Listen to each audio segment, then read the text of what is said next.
Scientist ने recently एक ऐसी डिस्कवरी की है जो फिजिक्स की बेसिक अंडरस्टैंडिंग को चैलेंज करती है। उनका क्लेम है कि डार्कनेस लाइट की स्पीड से भी ज्यादा तेज मूव कर सकती है। यह बात सुनकर लगता है कि शायद फिजिक्स के रूल्स टूट रहे हैं, लेकिन क्या वाकई ऐसा है? आइंस्टाइन ने 1905 में कहा था कि कोई भी चीज लाइट से तेज ट्रैवल नहीं कर सकती, लेकिन यह रूल सिर्फ उन चीजों पर अप्लाई होता है जो इन्फॉर्मेशन या मास कैरी करती हैं। डार्कनेस ना मास रखती है, ना ही इंफॉर्मेशन। ये सिर्फ लाइट की एब्सेंस होती है। इस रिसर्च में साइंटिस्ट ने डार्कनेस को डायरेक्टली स्टडी नहीं किया। उन्होंने लाइट के अंदर छोटी छोटी गैप्स को ऑब्जर्व किया, जहां लाइट एक दूसरे को कैंसिल कर देती है। इन्हें कहते हैं नल पॉइंट्स या जीरो पॉइंट्स। सोचो, लाइट के अंदर छोटे छोटे डार्क स्पॉट्स जो मूव कर रहे हैं। ये पैटर्न्स ओशन वेव्स, हवा के करंट्स और कॉफी स्टर करते वक्त बनने वाले वर्टिसीज जैसे होते हैं। रिसर्चर्स ने एक स्पेशल मटेरियल यूज किया, हेक्सागोनल बोरॉन नाइट्राइड। ये इतना थिन क्रिस्टल है कि लाइट को ड्रामेटिकली स्लो कर देता है। इस एनवायरनमेंट में लाइट पोलैरिटॉन बन जाती है और उसकी स्पीड 100 टाइम्स तक स्लो हो सकती है। लेकिन एक्सपेरिमेंट के दौरान एक अजीब चीज देखी गई। नल पॉइंट्स लाइट से भी तेज मूव कर रहे थे। यह कंफ्यूजन ये था, अगर लाइट यूनिवर्स की स्पीड लिमिट है तो ये कैसे पॉसिबल है? जवाब सिंपल है। ये नल पॉइंट्स कोई फिजिकल ऑब्जेक्ट्स नहीं है। ना ये पार्टिकल्स हैं, ना एनर्जी कैरी करते हैं।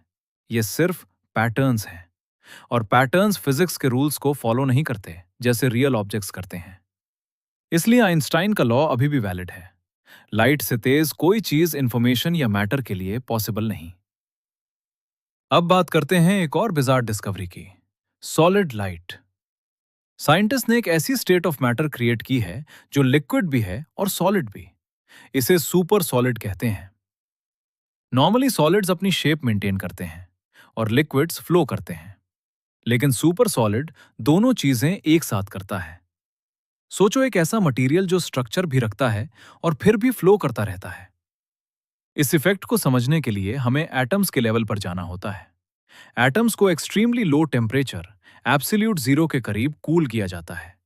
इतनी ठंडी कंडीशन में एटम्स अपनी इंडिविजुअलिटी खो देते हैं और एक कलेक्टिव सिस्टम बन जाते हैं। इसे कहते हैं बोस आइंस्टाइन कंडेंसेशन। सोचो, एक क्राउड जो सडनली एक ही रिदम में चलने लगता है, जैसे सब लोग एक ही माइंड से कंट्रोल हो रहे हों। Light becomes matter. साइंटिस्ट ने सिर्फ मैटर ही नहीं, बल्कि लाइट से भी सुपर सॉलिड क्रिएट किया है। उन्होंने फोटॉन्स को एक्साइटेंस के साथ कंबाइन किया और पोलैरिटन्स बनाए। इस रिजल्ट में एक ऐसा मटेरियल बना जो लाइट होते हुए भी सॉलिड की तरह बिहेव करता है। इस डिस्कवरी का फ्यूचर बहुत पावरफुल है। क्वांटम कंप्यूटर्स, सुपर कंडक्टर्स और अल्ट्रालाइट स्पेस मटेरियल्स सब इस रिसर्च से डेवलप हो सकते हैं। हाफ आइस हाफ फायर एक और स्ट्रेन स्टेट है, हाफ आइस हाफ फायर। इस स्टेट में कुछ इलेक्ट्रॉन्स ऑर्डर में होते हैं और कुछ केओस में। ये इलेक्ट्रॉन स्पिन की वजह से होता है। स्पिन मतलब इलेक्ट्रॉन की डायरेक्शन। कोल्ड में स्पिन्स अलाइन हो जाते हैं और हीट में रैंडम हो जाते हैं। लेकिन इस स्टेट में दोनों एक साथ एग्जिस्ट करते हैं और बिहेवियर कॉन्स्टेंटली स्विच होता रहता है। यह स्पिनेट्रॉनिक्स के लिए इंपॉर्टेंट है, जहां इंफॉर्मेशन इलेक्ट्रिसिटी से नहीं बल्कि इलेक्ट्रॉन स्पिन से ट्रांसफर होती है। अब आते हैं सबसे कंट्रोवर्शियल आइडिया पर, टाइम ट्रैवल। हम टाइम को सिर्फ फॉरवर्ड देखते हैं, पास्ट से प्रेजेंट और प्रेजेंट से फ्यूचर। लेकिन आइंस्टाइन ने बताया कि स्पेस और टाइम मिलकर स्पेस टाइम बनाते हैं, और स्पेस टाइम बेंड हो सकता है। ब्लैक होल्स के पास टाइम स्लो हो जाता है क्योंकि ग्रेविटी स्पेस टाइम को वॉर्प करती है। इंटरस्टेलर मूवी में भी यह कॉन्सेप्ट दिखाया गया था, जहां आवर्स गुजरते हैं लेकिन स्पेस में ईयर्स। टाइम लूप आइडिया, अगर स्पेस टाइम बेंड हो सकता है तो क्या यह लूप बना सकता है? ऐसा लूप जहां आप पास्ट में वापस चले जाओ। लेकिन यह सिर्फ थियरी है और बहुत एक्सट्रीम कंडीशंस मांगता है। अगर टाइम ट्रैवल पॉसिबल हो तो पैराडॉक्सेस स्टार्ट हो जाते हैं। ग्रैंडफादर पैराडॉक्स जैसी सिचुएशंस रियलिटी को कॉन्ट्रडिक्ट करती हैं। एंट्रोपी के लॉ के मुताबिक यूनिवर्स में डिसऑर्डर हमेशा बढ़ता है।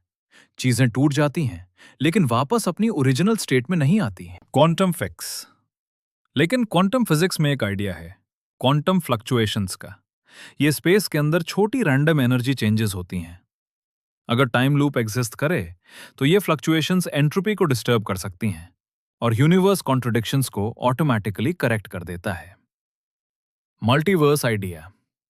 एक और थियरी कहती है हर चेंज से नया टाइमलाइन बन जाता है, लेकिन ये अभी साइंस फिक्शन ज्यादा है। Cross final truth time travel अभी पॉसिबल नहीं। स्टीफन हॉकिंग भी बिलीव करता था कि नेचर टाइम लूप्स अलाउ नहीं करती। कुछ एक्सपेरिमेंट्स में सिर्फ एक इलेक्ट्रॉन को रिवर्स किया गया, और वो भी फ्रैक्शन ऑफ सेकंड के लिए। एंड मैसेज, लेकिन ये रिसर्च यूजलेस नहीं है। ये हमें ब्लैक होल्स, यूनिवर्स और क्वांटम वर्ल्ड समझने में हेल्प करती है। और हो सकता है फ्यूचर में ये सब टेक्नोलॉजीज रियलिटी बन जाए, या शायद हम अभी सिर्फ यूनिवर्स के सीक्रेट्स को समझना स्टार्ट कर रहे हैं।